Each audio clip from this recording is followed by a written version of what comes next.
Good morning to everyone. आज हम पढ़ेंगे मेनिंजियल साइंस। इसमें फर्स्ट है neck stiffness. It is characterized by stiffness of the neck and resistance to passive movements, है ना। मतलब जब भी कोई पैसिव मूवमेंट्स हम कराते हैं पेशेंट को, जैसे बाहर से पैसिव मूवमेंट्स मतलब बाहर से फोर्स करके बॉडी को फ्लेक्स कराना या फिर एक्सटेंशन कराना, दैट इज़ पैसिव मूवमेंट्स। तो जब नेक को हम पैसिव मूवमेंट्स मतलब बॉडी की तरफ मोड़ते हैं तो क्या होता है कि वहाँ पर विद पेन एंड स्पाज्म ना, पेन एंड स्पाज्म मिलता है। मतलब पेशेंट जो है अपनी चिन को चेस्ट पर नहीं रख पाता है, that is the neck stiffness. वैसे हम जानेंगे कि नेक स्टिफनेस है। जनरली ये सिम्टम यंग इन्फेंट्स में नहीं मिलता है। हम उनमें ये सिम्टम नहीं देख पाते हैं। ठीक है, इसके कॉजेज़ क्या क्या हैं? मेनिंजाइटिस, सब एरिकनॉइड हैमरेज, है ना। हम पढ़ते हैं 3 मेनिंजेस होते हैं। तो जो सब एरिकनॉइड स्पेस है वहाँ पर जब हैमरेज होता है, that is known as subarachnoid hemorrhage, tetanus, and then strychnine poisoning. What is strychnine? Strychnine is known as kuchla or bakshanag in Ayurveda, and hysteria, and then cervical spondylosis, meningism. Meningism is nothing but the meningitic syndrome without intracranial inflammation. Okay, and then in meningitis neck stiffness is absent in severe and terminal cases, है ना। तो and और in very young infants, जैसा हमने अभी पढ़ा कि young infants में हमें नेक स्टिफनेस नहीं देखने को मिलेगा। और ये बोल रहे हैं कि सीवियर केसेस में भी, अगर बहुत सीवियर केस है तो उसमें भी हमें मेनिंजाइटिस में मतलब नेक स्टिफनेस देखने को नहीं मिलेगा। नेक्स्ट है हमारा मेनिंजियल साइंस में कर्निंग साइन। बोल रहे हैं विद द हिप फ्लेक्स्ड, है ना। मतलब इसमें हिप फ्लेक्स्ड है and knee is extended. Knee क्या है? नी एक्सटेंडेड है और हिप फ्लेक्स्ड है। Normally it can be done up to 135 degree. In meningitis it is restricted due to spasm of the hamstrings, है ना। तो बोल रहे हैं नॉर्मली जो है ये हम 135 डिग्री तक कर सकते हैं, है ना, कि नी हम जो है एक्सटेंड कर सकते हैं 135 डिग्री तक। बट अगर मेनिंजाइटिस है तो ये जो है रिस्ट्रिक्ट हो जाएगा due to spasm of the hamstrings. Hamstrings की स्पाज्म की वजह से। हैमस्ट्रिंग्स में 4 मसल्स होती हैं, semimembranosus, semitendinosus and long head bicep femoris and short head biceps femoris, है ना। तो कर्निंग साइन में हमें ये देखने को मिल रहा है कि हिप फ्लेक्स्ड है, नी को हम एक्सटेंड कर रहे हैं, है ना। और नॉर्मली हम ये 135 डिग्री तक कर सकते हैं, बट कर्निंग साइन में क्या होगा, 135 डिग्री तक नहीं फ्लेक्स हो पाएगा और उसके पहले ही पेशेंट को पेन एंड स्पाज्म जो है मिलने लगेगा, मतलब हमें दिखने लगेगा। नेक्स्ट है हमारा ब्रुजिन्स्की साइन। ये हमने बहुत बार देखा है पीडिया में और ऐसे हम पढ़ते हैं। इसमें फर्स्ट है नेक साइन, है ना। नेक साइन में क्या है, वही जैसे हम नेक स्टिफनेस देख रहे थे तो वैसे ही neck sign, sorry it's not neck stiffness, it's neck sign, sorry. On flexing the neck there is flexion of the hips and knees, है ना।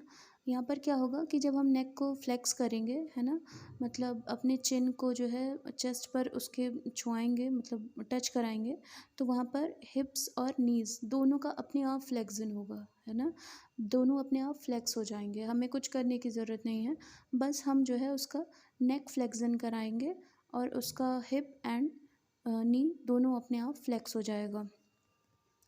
ब्रुजिन्स्की साइन में नेक्स्ट हमें मिलता है लेग साइन। यहाँ पर क्या है, ऑन फ्लेक्सन वन लेग, है ना। वन लेग को फ्लेक्स करेंगे and the other leg also flexes. मतलब एक लेग को हमने फ्लेक्स किया तो दूसरा लेग अपने आप फ्लेक्स हो जाएगा, उसमें हमें कुछ करने की ज़रूरत नहीं है। It is present in meningitis. ऐसा कब होता है? मेनिंजाइटिस की कंडीशन में हम लेग साइन देख पाते हैं। उसके बाद क्या है, सिम्फाइसिस साइन। सिम्फाइसिस साइन में क्या होता है कि हम प्यूबिक सिम्फाइसिस पे जब प्रेशर लगाते हैं तो वहाँ पर बोथ लोअर लिम्स फ्लेक्स हो जाती हैं, दोनों लोअर लिम्ब अपने आप फ्लेक्स हो जाएंगी। फिर उसके बाद है चिक साइन। चिक साइन में क्या है, जो हमारे जाइगोमेटिकस होते हैं मसल्स, है ना, उसके नीचे जस्ट चिक है हमारा। तो जब हम चिक के अगेंस्ट प्रेशर लगाते हैं ना, pressure against the cheeks below the zygoma causes reflex flexion of the elbows. तो जो हमारी एल्बोज है ना वो रिफ्लेक्स फ्लेक्स हो जाएंगी and with an upward jerking of the arm, arm पर अपवर्ड जर्किंग होगा। नेक्स्ट है fourth one, Bikele sign. Bikele sign में क्या है, the patient is seated with arms elevated and extended, है ना, मतलब एलिवेट होगा और एक्सटेंडेड होगा and externally rotated, externally rotate करेंगे and forearm flexed, forearm flexed रहेगा, फोर आर्म को नहीं एक्सटेंड करना है। And the examiner attempts passive extension of four arm at the elbows. फिर जो एग्जामिनर है वो क्या करेगा कि पैसिव एक्सटेंशन करेगा फोर आर्म्स के एल्बोज से। Resistance to extension occur in brachial neuralgia. अब जो पेशेंट को वो एक्सटेंशन कराएगा एग्जामिनर, तो क्या होगा वहाँ पर वो रेजिस्ट करेगा, मतलब एक्सटेंशन नहीं कर पाएगा। और ऐसा किस केसेस में देखने को मिलता है, brachial neuralgia and meningitis, meningitis की कंडीशन में एंड ब्रैकियल न्यूरैल्जिया की कंडीशन में। नेक्स्ट है स्ट्रेट लेग रेजिंग टेस्ट। ये सबको पता है, ये बहुत कॉमन होता है, बहुत बार क्वेश्चंस आता है साइएटिका में। इसमें क्या है, with the patient in supine and both leg extended, है ना। इसमें क्या है, पेशेंट को पहले तो हम सुपाइन पोजीशन में लिटाएंगे और उसके बोथ लेग्स एक्सटेंडेड, है ना, मतलब दोनों पैर उसको सीधा फैला करके लिटा देंगे। फिर उसके बाद हम क्या करेंगे, one leg is passively flexed at the hip, है ना, वन लेग को हम फ्लेक्स करेंगे। ये देखो, वन लेग को हम फ्लेक्स कर रहे हैं, यहाँ पर ये डायग्राम बना है, वन लेग को फ्लेक्स कर रहे हैं। तो इसमें सिर्फ वन लेग को हिप पे फ्लेक्स करना है, कीपिंग द नी एक्सटेंडेड। देखो नी एक्सटेंडेड है ना, नी को यहाँ से नी को नहीं फ्लेक्स किया गया है, नी एक्सटेंडेड है, सिर्फ हिप पर फ्लेक्स कर रहे हैं, ठीक है।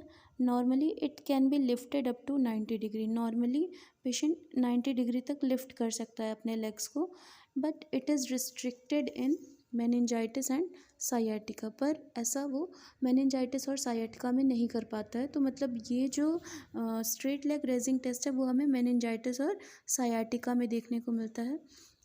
नेक्स्ट है लेज़िग्यूज साइन।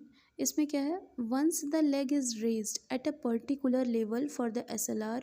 मान लो हमने पेशेंट को लिटाया और SLR टेस्ट किया, तो जहाँ तक भी वो अपने पैर को एक्सटेंडेड कर पा रहा था, हिप पर हिप फ्लेक्स था, मतलब लेग उसका जहाँ तक उठ पा रहा था, उसके बाद क्या किया कि उसका जो फुट है ना, उसको हमने डॉर्सीफ्लेक्स कराया। डॉर्सीफ्लेक्स मीन्स उसके फेस की तरफ मोड़ने को बोलेंगे उसका फुट। तो अगर पेन और वर्सन हो जाएगा, if the pain worsen it is due to sciatica, तो ये कंफर्म हो जाएगा कि उसे साइएटिका हुआ है, ठीक है। तो अगर हमें साइएटिका और मेनिंजाइटिस में क्लासिफिकेशन करना है कि हमें मतलब डिफरेंशियल डायग्नोसिस है, तो हमें अगर कंफर्म करना है कि that is whether it is meningitis और साइएटिका, तो हम क्या कराएंगे, SLR टेस्ट के बाद लेज़िग्यूज साइन टेस्ट कराएंगे, ताकि हमें पता चल जाए कि ये साइएटिका है या फिर मेनिंजाइटिस। अगर फुट डॉर्सी फ्लेक्शन कराने पर पेन नहीं कर रहा है, इतना पेन वर्सन नहीं हो रहा है, that it means it can B meningitis, right? If it will be painful, then it will be sciatica. Thank you.